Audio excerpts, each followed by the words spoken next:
Cameroon's Defense Chief of Staff communes with the troops of the 4th Military Region, encouraging them for their feat in holding back Boko Haram insurgents at bay in the far north region. Douala Diocese, the joint visiting Fcfa inspection team with the state-of-the-art stadia and hotel facilities that largely meet the profile and prescriptions of the Continental Football Governing Body.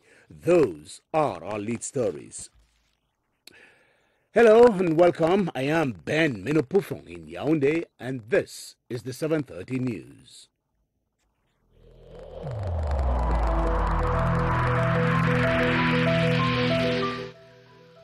I urge you once again to put on your face masks, to wash your hands regularly, and to consult a physician or any other health personnel if you notice any symptoms.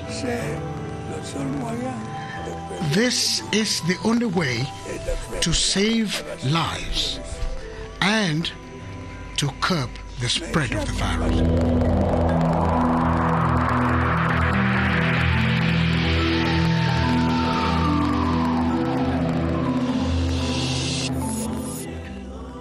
Thanks for joining us once again. We open with this ordinance from the Presidency of the Republic, and the President of the Republic hereby ordains as follows. Article 1, subsection 1. The provisions of Section 49 of Law Number 2020/18 of the 17th of December 2020, Finance Law of the Republic of Cameroon for the 2021 financial year are amended. Section 2, Section 49A shall be inserted after Section 49 of the said law as follows. Part 1, General Conditions of Budgetary and Financial Balance. 3, Provisions relating to the balance of resources and expenses in the state budget. Chapter 4, Overall Financing and Authorizations. Section 49, New. The government is authorized to negotiate and possibly conclude during the 2021 finance year under conditions safeguarding the financial interest of the state as well as its economic and political sovereignty, concessional and non-concessional loans of total amount of CFA francs 350 billion and CFA francs 750 million respectively. Section 49A. During the 2021 financial year, the government shall be authorized to resort to issues on the international market for an amount of CFA 450 billion with the ceiling for a non-concessional loans authorized in Section 49 above, mainly for the partial or total redemption of the current Eurobond. The rest shall remain unchanged. And Article 2, this ordinance shall be registered, published according to the procedure of urgency, and inserted in the official gazette in English and in French. Yaoundé, the 26th of May 2021, signed Paul Biya, President of the Republic. The government of the Republic was on an explanation mission in Yaoundé today, telling the public why close to 500 ghost workers have been fired from the Cameroon Civil Service. Joseph Lay of Public Service and Administrative Reform, who was outlining the motivations to the press in the nation's capital, provided clarifications on the collective dismissal which has sparked a lot of debate in the Cameroonian public space. Beatrice Losamba reports that it is the culmination of a headcount operation that ended last year and which revealed that 7,000 ghost workers had been playing hide and seek with the government for several years running already. Beatrice? 493 state workers sacked for absenteeism recently. After 4 years spent trying to get some clarity on its personnel, the government says the period of grace is over. Following the unfortunate observation of chronic absenteeism of state employees at their duty positions, the time for administrative tolerance is over. The minister promises more dismissals are on the way. 7,622 ghost workers were exposed during the physical head count, which started in 2018. Failure by these to respond to formal notices issued has led to the disciplinary measures. The government singled out 315 dead state workers whose families were still collecting their monthly salaries. Absent workers, he says, have drained the state of some 30 billion CFA francs in the past years, being 6% of the payroll. A single week will not pass without we publishing a list. The repressive measures have been contested. Recently, the Minister of Public Service and Administrative Reforms called this press conference to bring clarifications. Workers who claim they are being treated unfairly have been given a chance to report to the Disciplinary Council of the Public Service, the level at which the case now is. And let's now examine the issue of discipline in the Cameroonian public service. And the phenomenon of ghost workers is just one amongst a series of malpractices that have been plaguing the civil service in Cameroon in time immemorial.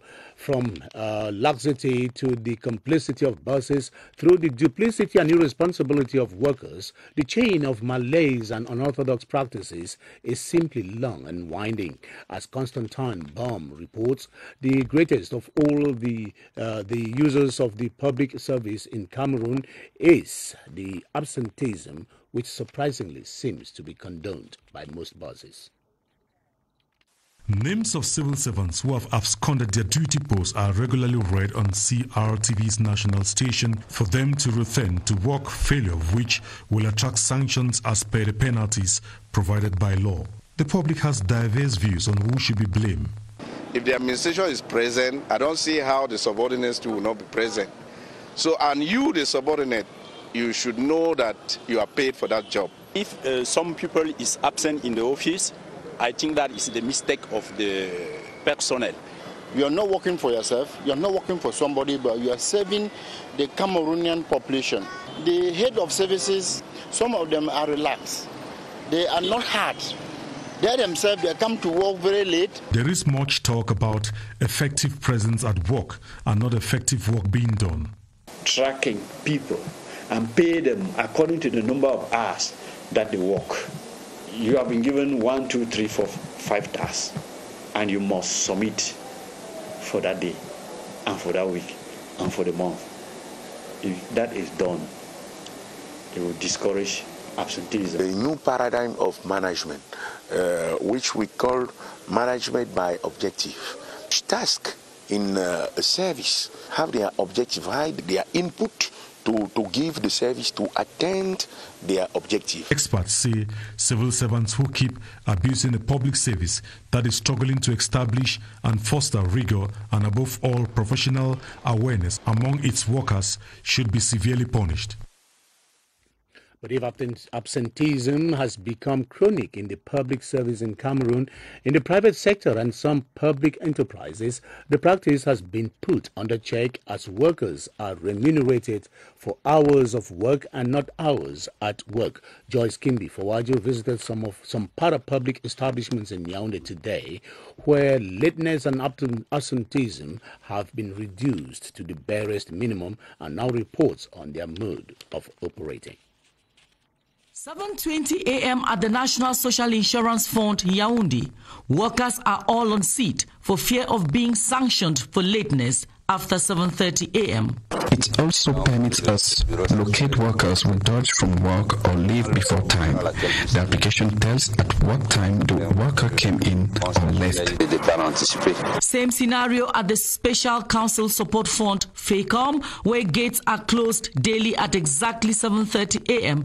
and much emphasis placed on the startup time. At 7:30, everybody must be inside Fcfa because at 7:31, the door is locked. Nobody can enter. Sometimes I'm going downstairs to see if what we want to apply is respected. Daily coordination meetings are held at the start of each day, during which emphasis are laid on the respect of work hours as key for productivity. Every employee has a contract of objective, so you know exactly what you have to do every day. We are doing an evaluation of that contract every day. In both exemplary enterprises, sanctions for lateness include queries, cuts of salaries, and at the most, dismissals. The National Board of the Regional Stabilization Facility of the Lake Chad Basin has been discussing ways of enhancing the environmental management within the basin, as well as peace building and economic recovery. These are projects that are intended to come to the assistance of the populations in the area who have been enduring the pangs of the Boko Haram insurgency almost on a daily basis. Ewane Pole reports on the outcome of today's deliberations. The Regional Stabilization Facility is a financing mechanism developed by the United Nations Development Programme (UNDP) with support from Germany, Sweden, United Kingdom and the European Union to facilitate the implementation of the regional strategy for the stabilization, recovery and resilience of the Boko Haram affected areas of the Lake Chad Basin. During the second meeting of the National Board in Yaoundé, presided over by the Minister of Economy, Planning and Regional Development, stakeholders evaluated activities of the Lake Chad Basin Recovery Plan for the Cameroon window. It's about bringing back economic life in this part of the country. We have started this journey with a budget of $18.7 million US, and it has led to the implementation of different activities in localities like Moskota, Amshide, Limani. Priority is also on restoring security, providing COVID-19 recovery funds and bringing relief to communities suffering from the Boko Haram insurgency. And Cameroon's Defense Chief of Staff is on a 4-day operational control mission to the far north region to assess the security situation in that part of the country prone to sporadic incursions from Boko Haram insurgents. Lieutenant General René-Claude Meka arrived at the Marwa headquarters of the 4th Combined Military Region today for a 4-day mission. Details with Henry Tato Ekambi from CRTV Far North. The Chief of Army Staff who landed at the Marwa Salak International Airport just after a short period of rainfall is in the far north to evaluate the security situation of the region. Lieutenant General René-Claude Meka's 4-day operational control will lead him first to the headquarters of the 4th Combined Military Region to take pulse of the security situation in the region menaced by the Boko Haram sect. The boss of defense staff will also visit Sector 1 of the Multinational Joint Task Force with command post in Mora, Mayosaba Division. Accompanying the Chief of Army Staff, Lieutenant General René-Claude Meka, is the Chief of Land Forces, Major General Baba Soule, and other top military brass. Supporters of the Social Democratic Front, the SDF in Bamenda, the birthplace of the party, say it holds an unbeatable record as the only opposition political party that has successfully fought for major reforms in the country. As they celebrate the 31 years of its existence today, the diehards have vowed to continue advocating for social justice and the advancements of democracy in Cameroon. Mercy Kusi reports from Bamenda. In 31 years, the SDF has occupied all the ranks of the political landscape of its birthplace, the Northwest. Today, popular opinion has it that it's beginning to lose its popularity, an observation which its supporters simply dismiss as distraction as they outline what they consider some of the party's achievements. Move the organization of election from Minat to Onel. From Onel, we are now at the Lekam, and we are still fighting for a true democracy in the nation. This diehard of the SDF hails the party for being daring and putting the people first all these years. We stand for the soul of this nation. the SDF still 30 years after. We are instead in a situation where the Frenchman describes us, il faut bien reculer pour mieux sauter. We are like preparing for a comeback. Prior to the socio-political crisis in 2016, the SDF was a force to reckon with in the northwest. Today, they occupy just one council and 2 parliamentary seats in the region. Most administrative services in Bui division of the Northwest region are reportedly ineffective due to intermittent power cuts as a result of the disturbing security situation in the area, with repair works made difficult for the electricity officials.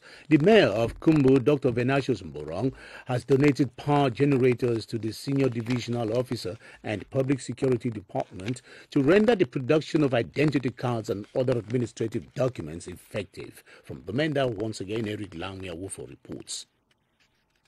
Cuts in Kumbu are frequent, and repair works on the poles falling off can be done because of insecurity. Procuring official documents here are a nightmare, and the Kumbu Council has been making moves. There have been some light shortages here in Kumbu, and you see that the senior divisional office and the DOS office is a place where people come there daily for documentation. And then you see 2 at the police. That's why we're also giving 1 to the police. There is daily, people are coming there on a daily basis to get their ID cards done. Without light, these services cannot be offered. This gesture from the Kumbu Council is a very laudable initiative because we are having incessant blackouts here. It hampers the delivery of service to our users. In the meantime, the senior divisional officer for Kumbu has signed an order prohibiting the circulation of unauthorized motorbikes in the entire division from June 1st, 2021.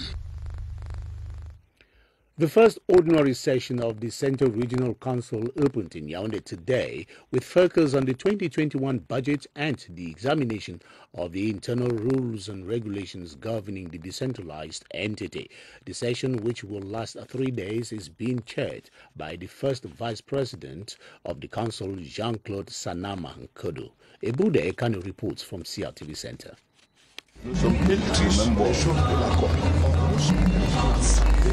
The first budget of the Central Regional Council, which stands at 3 billion CFA francs, has been granted by the government for the smooth functioning of the structure. Priority projects this year include the acquisition of office equipment as well as a piece of land. The land is expected to serve as a base for heavy-duty equipment of the Civil Engineering Corps to enable them better execute development projects in the region. We are working for our region. We are making all we can for the development of our region. Preparation of our regional plan of development. That is the next action. The 3-day event will also provide an opportunity for the regional councillors to examine the internal rules and regulations of the structure. The opening ceremony was attended by senators, MPs, mayors, and other administrative authorities in the presence of the governor of the Central Region, Nasiri Pobia. The Director General of the Cameroon real estate company, Amadou Sadouana, has paid an inspection visit to the site to host 200 low-cost houses in Nseng Eto, a locality in the Nangai Boko area in the Upper Sanaga division of the Central Region. The low-cost housing scheme is the initiative of the mayor of Nangai Boko, Romain Roland Eto. Beatrice Ngum reports on the scope of the project.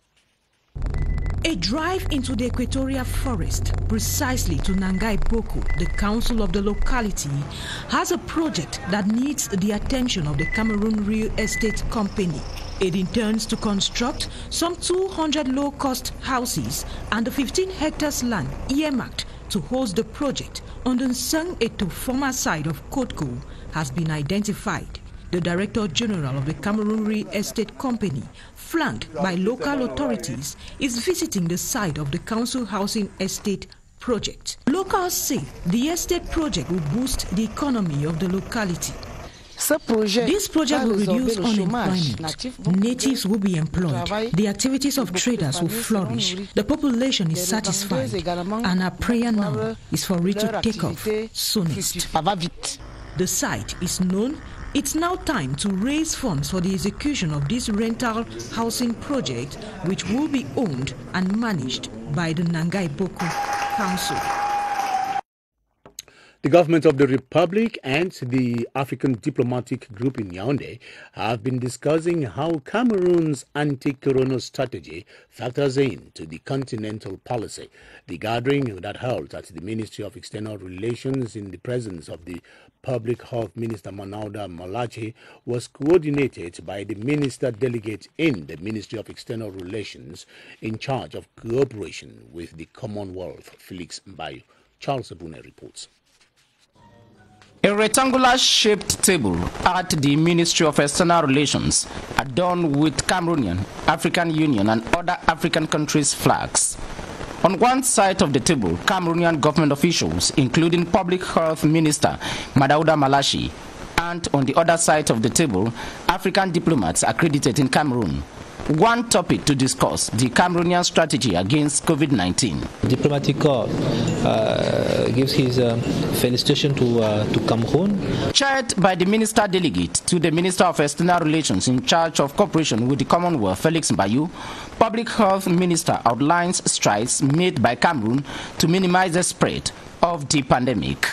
Up to now, we have vaccinated around 61,000 persons in Cameroon. Amongst the diplomats who spoke is the Dean of the Diplomatic Corps in Cameroon, Gabonese Ambassador Extraordinary and Plenipotentiary Paul Patrick Bifo. Cameroon had cashed plus 1.5 billion CFA francs into the African Union Fund to deal with COVID-19.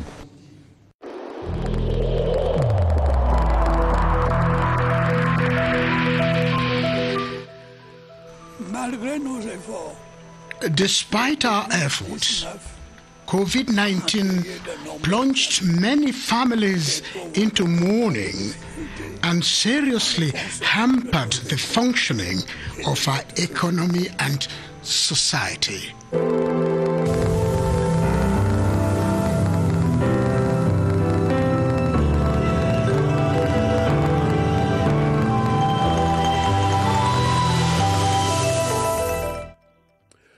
Over 50,000 Cameroonians have so far received at least the first dose of the COVID-19 vaccines 6 weeks after the start of the campaign in the country. Public health sources say the figures are rather encouraging and could even surge were Cameroonians to shun fear and hesitation. On a breakdown of these initial figures, we now turn to Baldwin Sama and his expert, Dr. Tambasho Afizu, at the Public Health Emergency Operations Center. Good evening, Baldwin. Good evening to you, Ben Menopufong. For well over 1 month, many Cameroonians, the 10 different regions of the country, have had themselves vaccinated against COVID-19, with many more who are still visiting the different vaccination centers to have themselves vaccinated. Tonight, with our guest, Dr. Tambasho, who is the head of a unit for routine vaccination, we shall find out what are some of the first results of this ongoing vaccination exercise. Good evening to you, Dr. Tambasho. Good evening. Explain to us what are the first major results of this ongoing national vaccination exercise. Thank you for this question. Since rollout for COVID-19 vaccination started on the 12th of April 2021 in Cameroon, over 50,000 people have been vaccinated with the first dose of COVID-19 vaccine, and over 3,000 people have received their second dose and are now fully protected against COVID-19 vaccines. So we are calling on all Cameroonians, those that are still hesitant to take their vaccines, to go to the nearest vaccination center and receive their first dose of COVID-19 vaccine. How satisfied is the national immunization program with regards to the present figures of those who have been vaccinated so far? The figures we have now is encouraging, with over 50,000 Cameroonians vaccinated. That is about 6% of the target that we are expecting. So we are still improving on the proximity communications so that these figures can be improved. Thank you so much, Dr. Tambashu, for all those explanations. We will continue reminding Cameroonians for the importance of having themselves vaccinated, especially those above 18. Get to any of these vaccination centers and have yourself vaccinated against the coronavirus. Back to you, Ben Menopufo.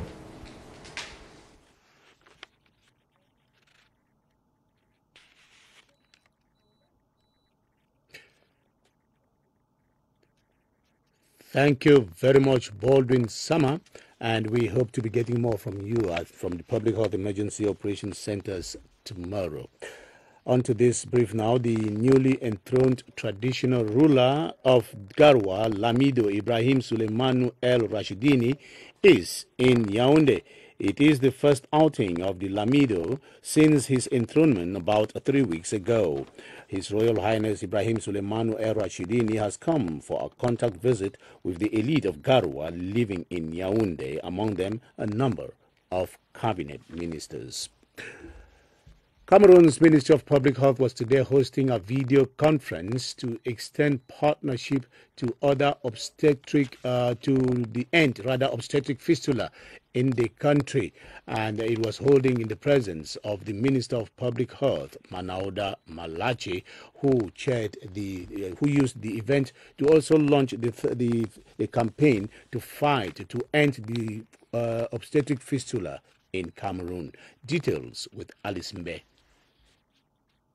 In Cameroon, about 20,000 women suffer from obstetric fistula caused by injuries during childbirth, cancer, radiation therapy, and surgical complications that causes ischemia at the soft tissues between the vagina and the urinary tract, a sickness that makes women shy in public and despised by others because of body odor and inconveniences. To fight against obstetric fistula in Cameroon, the National Fund for Population Activities, in collaboration with the World Health Organization, UNICEF, both private and public sectors involved in healthcare activities in Cameroon, have taken part in a video conference launched by the Minister of Public Health, Dr. Manauda Malachi, in the presence of the Minister of Women's Empowerment and the Family, Professor Marie-Thérèse Abena Odua, to seek solutions on how to eliminate obstetric fistula by 2028 in the nation. And Act 3 of our running series on the respect of the highway code tonight zooms into the attitude and practices of commercial motorbike riders in towns and cities of Cameroon. This is a group of riders who constitute a world of their own, violating road and driving norms willy-nilly. Clarence Ngay went probing into their conduct on highways in the nation's capital and reports that their utter disrespect of the highway code is being aggravated by their addiction to drugs and alcohol. During rush hour in major cities like Yaoundé and Douala, they are bustling on the streets like bees, invasive and menacing other road users. Commercial motorcycles, also known as Bensikin or Okada, violate every rule in the traffic rule book as they shuttle commuters from one end of the town to the other. In the absence of public transport modes like buses, tramways or metros, these bikes become inevitable. Useful as they may be, their disregard of traffic lights, zebra crossings, one-way streets, and others often lead to accidents. Reliable sources say most of these bikers who did no formal driving test are more dangerous because of their constant use of drugs and alcohol. Police and transport officials have a mountain to climb trying to organize this sector. Reflective vests, helmets, shoes, and driving tests are all necessary as Cameroon prepares to host the 2021 AFCON. And before we go, this note on sports to say that the joint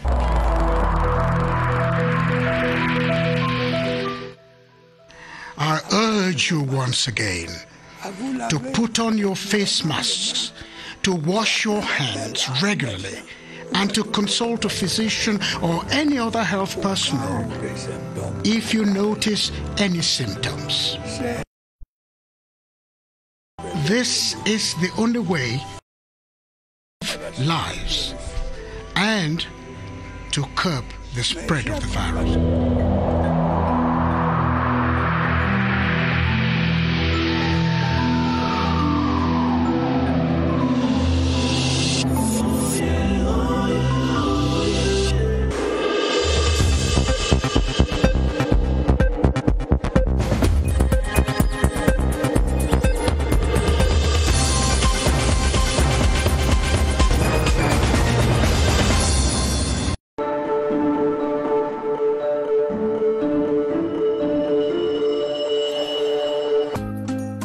Madam, good morning, oh. I know exactly what you can find now.